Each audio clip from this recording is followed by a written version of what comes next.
Il-kaz kien seħħ fl-Isla nhar id-9 ta' April tal-2006 għal ħabta ta' 3:30 ta' wara nofsinhar.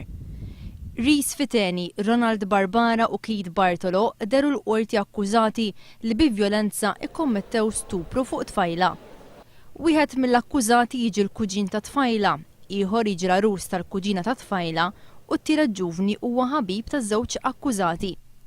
Fil-qorti ħareġ li Tfajla sostniet li qatt ma ridet ikollha x'taqsam sesswalment ma' tliet akkużati.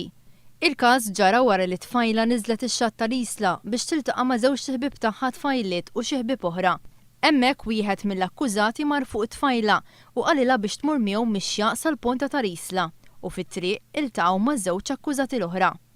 Minflok komplew bil-mixja l-erba' spiċċaw f'appartament ta' wieħed mill-akkużati fejn kellhom x'jaqsmu ma' Tfajla. Fil-qorti intqal li Tfajla kienet bagħti minn depressjoni u kienet taħt il-kura tal-psikjatra. Il-qorti ngħatat żewġ verżjonijiet ta' kif ġraw il-fatti, dik ta' Tfajla li qalet li ġiet abbużata u stuprata kontra rida tagħha u dik ta' tliet imputati li qalu li Tfajla ridet li jkollha x'taqsam magħhom. Il-qorti qalet li l-każ ma ġiex pruvat. Fl-istess waqt il-qorti ma raġ kredibbli il-verżjoni tal-fatti kif mogħtija mill-vittma.